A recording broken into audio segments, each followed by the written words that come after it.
Dear student, best technical academy के online portal में स्वागत है। मैं engineer Vikas Kumar, writer of AC machine foundation publication. अब देखिए अब हम लोग बात करेंगे डिस्ट्रीब्यूशन फैक्टर का। पिछले क्लास में ऑलरेडी हम लोग बात कर चुके थे पिच फैक्टर या कॉइल स्पैन फैक्टर के बारे में बात कर चुके थे। हम लोग कॉइल स्पैन या पिच फैक्टर क्यों निकालते थे? क्योंकि हम लोग बाइंडिंग को शॉर्ट पिच लेते थे। शॉर्ट पिच लेते थे तो ईएमएफ जो है फुल पिच के तुलना में कम आएगा तो उसको हम लोग कैसे काउंट करते थे कि हमारा कॉइल स्पैन या पोल पिच के टर्म्स में करते थे। ठीक है, मान लीजिए कि 0.8 आएगा तो कितना होगा, मान लिया जाए कि 80% होगा। 0.96 आएगा केपी का मान, इसका मतलब हुआ कि पहले की तुलना में कितना होगा, 0.96 होगा। यहाँ तक बात समझ में आया कि नहीं? आ गया था। अब हम लोग उसी को बात करेंगे। डिस्ट्रीब्यूशन फैक्टर भी एक होता है। जैसे कि वाइंडिंग जो है केवल शॉर्ट पिच ही नहीं होता है। शॉर्ट पिच के कारण क्या होगा, एक आपका ये हुआ, लेकिन हमारा ये बाइंडिंग जो है जैसे कि एक कंसेंट्रिक बाइंडिंग है। मान लीजिए कि कंसेंट्रिक बाइंडिंग किसको बोलेंगे कि सारा का सारा कॉइल जो है एक ही स्लॉट में रहेगा। सारा का सारा कॉइल क्या रहेगा बताइए, एक ही स्लॉट में रहेगा। ऐसे केवल वाइंडिंग होगा, ऐसे केवल वाइंडिंग होगा, तो एक ही जगह पर सारा कॉइल साइड हो जाएगा एक ही स्लॉट में। बताइए तो ईएमएफ यहाँ पर क्या होगा बताइए, मैक्सिमम होगा, और यहाँ पर क्या होगा बताइए, अलजेब्रिक सम होगा, तो ईएमएफ ज़्यादा होगा। लेकिन ऐसा करने से क्या होता है बताइए, ऐसा करने से हमारा क्या होता है, ऐसा वाइंडिंग करने से कि ईएमएफ जो होता है सिर्फ प्योर साइनोसोडल नहीं होता है, प्योर साइनोसोडल नहीं होता है। तो हम लोग साइनोसोडल करने के लिए कि वाइंडिंग को एक ही जगह पर ना कंसंट्रेट करके, एक ही स्लॉट में ना कंसंट्रेट करके, मैक्सिमम जो भी स्लॉट है सब सारे स्लॉट में हम लोग क्या करते हैं, यूनिफॉर्मली इसको डिस्ट्रीब्यूट कर देते हैं। यानी कि यहाँ पर हमारा डॉट होगा, एक मान लीजिए क्रॉस होगा, डॉट होगा, क्रॉस होगा, डॉट होगा, क्रॉस होगा, इस तरीके से हमारा होगा। ठीक है, ये हमारा क्रॉस वाला ऐसे आएगा, डॉट ऐसे आ रहा है, फिर इसमें जा रहा है, फिर क्रॉस ऐसे अंदर जा रहा है, ऐसे आ रहा है, इस तरीके से हमारा वाइंडिंग हो रहा है। अंदर जो वाला दिख नहीं रहा है, इस तरीके से हमारा वाइंडिंग सब ऐसे होता है, इस तरीके से होता है। यानी सारे जगह पर ऐसे ऐसे हम लोग वाइंडिंग करते हैं। क्यों वाइंडिंग करते हैं सर? इसको हम लोग क्या बोलेंगे, डिस्ट्रीब्यूटेड वाइंडिंग। लेकिन अगर एक ही स्लॉट में सारा हो जाता वाइंडिंग तो उसको बोलते हैं क्या, कंसंट्रेटेड वाइंडिंग। ठीक है, या कंसेंट्रिक वाइंडिंग। तो कंसेंट्रिक वाइंडिंग होने से फायदा तो है कि ईएमएफ ज़्यादा होगा, लेकिन क्या होगा, प्योर साइनोसोडल नहीं होगा। तो साइनोसोडल हम लोग रखने के लिए ये हमारा कंसेंट्रिक वाइंडिंग के जगह पर हम लोग कौन सा वाइंडिंग यूज करते हैं, डिस्ट्रीब्यूटेड वाइंडिंग यूज करते हैं, जो कि यूनिफॉर्मली सभी स्लॉट में क्या होता है, डिस्ट्रीब्यूटेड होता है। तो ये डिस्ट्रीब्यूटेड के कारण से ईएमएफ घट जाएगा, और घट जाएगा तो उसको हम लोग किस टर्म में मापते हैं, तो डिस्ट्रीब्यूशन फैक्टर के टर्म्स में मापते हैं। क्लियर है? तो एक पिच फैक्टर के कारण थोड़ा सा ईएमएफ घटेगा। क्यों? हमारा फुल पिच के तुलना में शॉर्ट पिच होगा तो कॉइल हमारा कमेगा, तो ऑटोमेटिक है कि वहाँ पर ईएमएफ कमेगा। दूसरा, ये हमारा अगर कंसेंट्रिक रहता तो यहाँ पर क्या होता, ज़्यादा आपका ईएमएफ होता, लेकिन डिस्ट्रीब्यूटेड होने के कम है, लेकिन क्या होगा, साइनोसोडल होगा। वहाँ क्या होता है, हार्मोनिक को हम लोग रिड्यूस करते हैं। तो अगर बताइए कि कंसेंट्रिक भी हो जाए और डिस्ट्रीब्यूटेड भी हो जाए, शॉर्ट पिच भी हो जाएगा, तो बाइंडिंग जनरली कैसा होता है बताइए। बाइंडिंग जो होता है अल्टरनेटर में कैसा होता है सर बताइए आप ही। तो अल्टरनेटर में जो वाइंडिंग होता है कैसा होता है, एक तो हमारा शॉर्ट पिच होता है, एक क्या होता है बताइए, शॉर्ट पिच होता है। दूसरा जो होता है से क्या होता है बताइए, डिस्ट्रीब्यूटेड होता है। तो शॉर्ट पिच से क्या फ़ायदा हुआ, एनी ऑर्डर ऑफ हार्मोनिक क्या होगा, रिड्यूस हो जाएगा। एनी ऑर्डर ऑफ हार्मोनिक क्या होगा, एलिमिनेट हो जाएगा। और डिस्ट्रीब्यूटेड से क्या होगा, साइनोसोडल मिलेगा, यानी साइनोसोडल भी मिलेगा, हार्मोनिक भी रिड्यूस हो जाएगा। तो बताइए ज़्यादा बढ़िया है कि नहीं? यानी कि क्वालिटी वाला आपको बिजली मिलेगा, क्वालिटी वाला बिजली मिलेगा तो आपके घर तक आएगा, तो कोई भी इक्विपमेंट क्या होगा, बहुत अच्छा तरीके से क्या होगा बताइए, वर्क करेगा कि नहीं करेगा। तो इसीलिए हम लोग अल्टरनेटर में वाइंडिंग जो लेते हैं कैसा लेते हैं बताइए, शॉर्ट पिच और डिस्ट्रीब्यूटेड। तो शॉर्ट पिच के कारण से आया है पिच फैक्टर या कॉइल स्पैन फैक्टर, जिसको केपी बोलते हैं, और ये डिस्ट्रीब्यूटेड वाइंडिंग के कारण फैक्टर आया है क्या, केडी आया है। तो यानी कि केडी को हम लोग कैसे डिफाइन करेंगे, ये भी क्या होगा, वेक्टर सम बटा में क्या होगा, अलजेब्रिक सम। यानी कि अगर डिस्ट्रीब्यूटेड लेंगे तो ये भी बोल सकते हैं कि EMF induced in distributed winding, EMF induced in ratio of vector sum of EMF induced in a coil to the algebraic sum of EMF induced in per coil.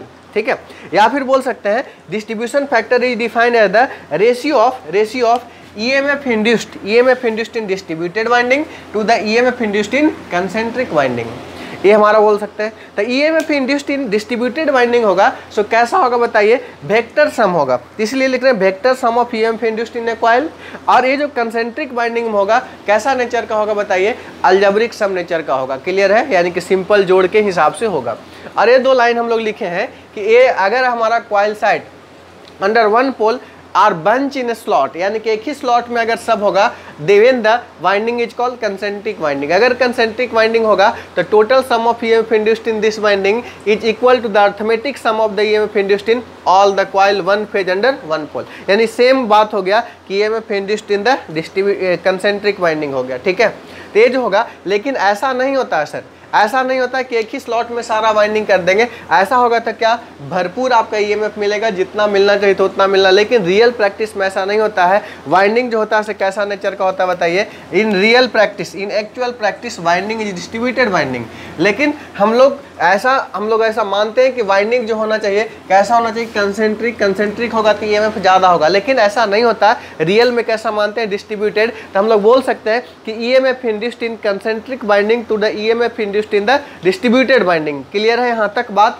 यानी कि एक कंसेंट्रिक वाइंडिंग में होगा जो अलजेब्रिक सम होगा, और ये जो होगा से आपका डिस्ट्रीब्यूटेड वाइंडिंग में होगा से क्या होगा? वेक्टर सम होगा। तो EMF induced in the distributed winding to the EMF induced in the concentric winding, यानी कि होगा vector sum of EMF induced in a coil to the algebraic sum of EMF induced in a coil. इसके just पहले KP बात किए थे, ये हमारा in a per coil side to the per coil side. ये कॉइल नहीं लिखे थे, वहाँ पर क्या लिखे थे? पर कॉइल साइड लिखे थे।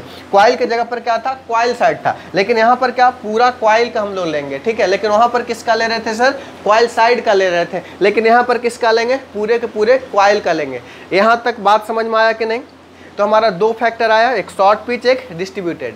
तो शॉर्ट पिच के कारण जो फैक्टर आया उसको बोलते हैं केपी, और डिस्ट्रीब्यूटेड वाइंडिंग के कारण जो फैक्टर आया उसको क्या बोलते हैं? केडी। तो दो फैक्टर मिलकर के ओवरऑल ईएमएफ घटा देगा, लेकिन उसमें क्या होगा? हार्मोनिक ऑलमोस्ट ऑल लगभग क्या होगा? खत्म होगा। साथ ही साथ क्या होगा बताइए? ये साइनोसोडल नेचर का भी होगा, तो जो कि क्या होगा? आपके लिए ज़्यादा पावरफुल है। क्लियर है? इतना तक नोट कीजिए। इसका डेरिवेशन करते हैं हम लोग।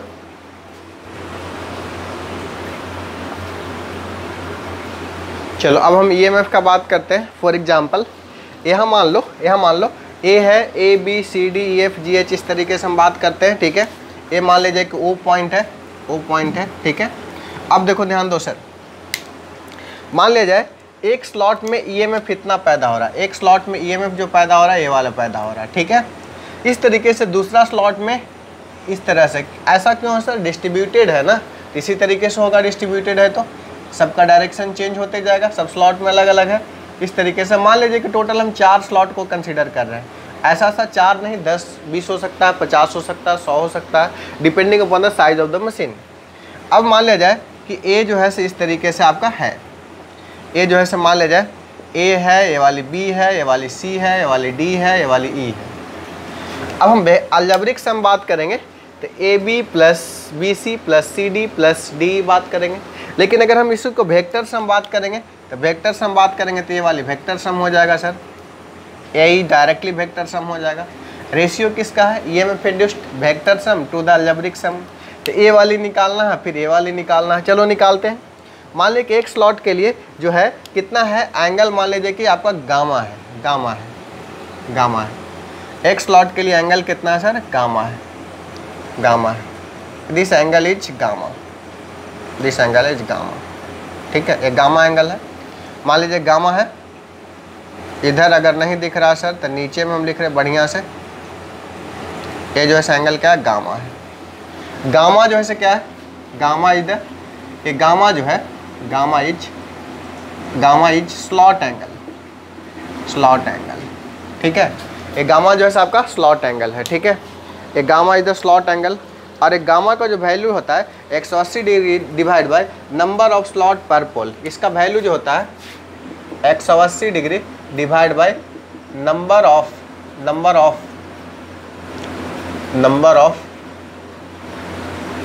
स्लॉट पर पोल। एक गामा का मान होता है, एक गामा इक्वल टू होता है 180 degree divide by number of slot per पोल के बराबर होता है। इसको हम लोग क्या बोलेंगे बताइए? गामा के बराबर होगा। क्लियर है यहाँ तक? ये जो गया से गामा हो गया। इसके अलावा देखिए सर, ऐसा मान लिया जाए लेट एम है, एम स्लॉट है। मान लिया जाए लेट एम बराबर क्या है? नंबर ऑफ स्लॉट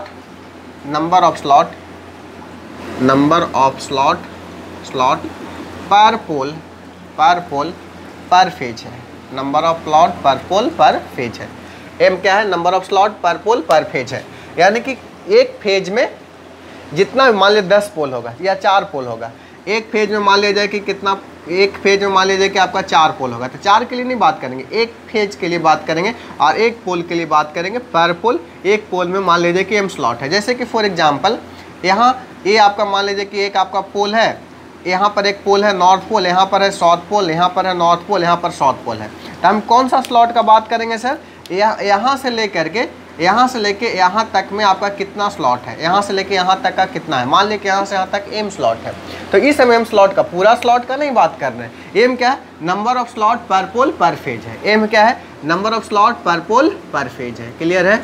यहाँ तक समझ में आया? और एक गामा जो है से एक स्लॉट का एंगल है। गामा जो है से क्या है बताइए? एक स्लॉट का एंगल है। मान लीजिए कि एक स्लॉट है, तो इस स्लॉट का एंगल जो है गामा, ये दूसरा स्लॉट है तो दूसरा का भी गामा, तीसरा है तीसरा का भी गामा, चौथा है तो चौथा का भी गामा। तो एक स्लॉट का अगर गामा है और ऐसा m स्लॉट है, तो पूरा एंगल यहाँ से लेकर के यहाँ तक का बात करेंगे, तो यहाँ से लेकर के यहाँ तक का सर बता दो कितना हो जाएगा आप ही? यहाँ से लेकर के यहाँ तक बात करेंगे तो m गामा होगा कि नहीं होगा? होगा सर। क्यों? एक यहाँ से लेके एक हमारा नंबर ऑफ m क्या है? Number of slot per pole पर फेज। मान लीजिए यहाँ से यहाँ तक m स्लॉट है, एक का स्लॉट का एंगल कितना है? गामा। गामा का फॉर्मूला याद रखना है, 180 degree divide by number of slot per pole पर फेज। न्यूमेरिकल क्वेश्चन बनाएंगे तो बहुत ज़्यादा यूज करेंगे। यहाँ तक बात क्लियर हुआ कि नहीं क्लियर? वही सब कुछ बुक में बढ़िया से नहीं समझाया सर, और यहाँ पर इवन इफ जो मैं बुक लिखा हूँ उसमें भी इतना समझाना पॉसिबल नहीं था, लेकिन यहाँ पर आपको विजुलाइज, आपको वीडियो लेक्चर में A to Z आपको मैं समझा दे रहा हूँ। क्लियर है? तो एक एंगल के लिए कितना गामा, दो के लिए गामा, तीसरा के लिए गामा, ऐसा ऐसा m है तो कितना हो जाएगा? m गामा हो जाएगा। यहाँ तक बात बिल्कुल क्रिस्टल क्लियर होना चाहिए। जब आपको यहाँ तक बात बिल्कुल क्रिस्टल क्लियर हो गया, अब देखो अब और आगे का क्या बात करना है, ध्यान दो। अब हम बात करते हैं सर, इसको कुछ मान लेते हैं, यहाँ पर भी एक परपेंडिकुलर बाइसेक्टर हम लोग निकालते हैं। ए मान लीजिए कि n है, यहाँ भी इस पर भी एक परपेंडिकुलर बाइसेक्टर हम लोग निकाल देते हैं। ए भी परपेंडिकुलर है, ए मान लीजिए कि p है, ए मान लीजिए कि क्या है? n है। अब बता दो ए वाला एंगल यदि गामा है तो ए वाला एंगल कितना हो जाएगा? आप ही बताओ। ए वाला एंगल जो हो जाएगा कितना हो जाएगा? ए वाला एंगल गामा बाई कितना हो जाएगा सर? ए वाली गामा बाई 2 हो जाएगा। ये पूरा एंगल गामा है तो एंगल गामा बाई 2 हो जाएगा। लेकिन अगर आप बात करो सर यहाँ से यहाँ तक का एंगल एक कितना हो जाएगा बताइए? यहाँ से लेके यहाँ तक का एंगल, ए वाली एंगल जो हो जाएगा, ए वाली एंगल, अब बता रहा हूँ ध्यान से देखना, ए पूरा m गामा है तो यहाँ से यहाँ तक कितना होगा? m गामा बाई में कितना? 2। यहाँ से यहाँ तक कितना हो जाएगा? m गामा बाई में 2। अब यहाँ से देखो दो ट्रायंगल बन रहा है, एक ए वाली ट्रायंगल में हम लोग बात करेंगे, AP अगर निकाल लें तो AB निकाल लेंगे, और ऐसा ऐसा कितना है? m है, m से गुना कर देंगे तो m इंटू कितना? AB जो होगा वही क्या होगा? ए वाली वेक्टर सम, अलजेब्रिक सम हो जाएगा। वेक्टर सम क्या हो जाएगा? AE हो जाएगा। तो यहाँ से हम लोग फिर KD निकाल सकते हैं ना। KD क्या होगा बताइए? एक KD का जो फॉर्मूला होता है क्या? Vector sum of EMF induced in a coil to the algebraic sum of EMF induced in a coil. Clear है? तो चलो हम लोग अब बात करते हैं। देखो ध्यान दो, अब समझना है हमको। इन ट्रायंगल कौन सा ट्रायंगल सर? OAP में बताओ, ए वाला गामा बाई 2 एंगल है तो इसके सामने क्या होगा? लंब, जिससे 90 डिग्री जिसके साथ होता है ए वाली आधार, ए वाली क्या हो जाएगा? कर्ण। तो यहाँ से बता दो कि साइन गामा बाई 2 को क्या लिख सकते हैं? लंब बटा कर्ण। लंब क्या होगा बताइए? AP। कर्ण क्या होगा बताइए सर? OA होगा सर। यहाँ तक ध्यान से समझना। यहाँ से बता दो आप ही, यहाँ से बता दो कि AP इक्वल टू क्या हो जाएगा? OA इंटू कितना हो जाएगा? साइन गामा बाई 2 होगा सर। यहाँ तक ये हमारा OA इंटू कितना हो जाएगा बताइए? Sign gamma by 2। यहाँ तक क्लियर है कि नहीं क्लियर है? बिल्कुल, हम आशा करते हैं कि आपका क्लियर होगा। ठीक है, AP आपका निकल गया सर। AP निकलने के बाद आप AB तो निकाल सकते हैं ना, AB निकाल सकते हैं, बताइए। AB इक्वल टू क्या होगा? 2 इंटू कितना हो जाएगा? AP, 2 into AP, 2 into AP मतलब कितना? 2 इंटू OA इंटू कितना? साइन गामा बाई 2 हो जाएगा। ठीक है, यहाँ तक बात समझ रहे हैं कि नहीं समझ रहे? यहाँ तक बात आपको बिल्कुल क्रिस्टल क्लियर, हम आशा कर रहे हैं कि आपको समझ में आ रहा होगा। ठीक है, यहाँ तक यदि आपको समझ में आ रहा है तब आपको कोई दिक्कत नहीं होना चाहिए सर। ठीक है, AB आपको निकल गया, AB निकल गया। अब देखिए हमारा ध्यान दीजिए, अब ध्यान दीजिए कि AB आप निकाल ली। ऐसा ऐसा क्या है? M है, तो M टाइम्स अगर इससे गुना करेंगे तो पूरा का क्या मिल जाएगा बताइए? अलजेब्रिक सम। इसी तरह से इन ट्रायंगल हम बात करेंगे, in triangle for example, in triangle कौन सा बात करते हैं, ओ ए एन में बात करेंगे। अगर हम लिखें sine M gamma by two, sine M gamma by two बराबर क्या होगा बताओ।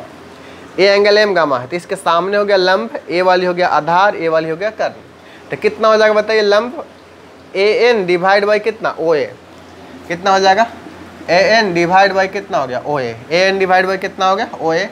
यहाँ से बता दो ए एन इक्वल टू क्या हो गया, ओ ए इंटू कितना, साइन एम गामा बाई कितना हो गया, 2 हो गया।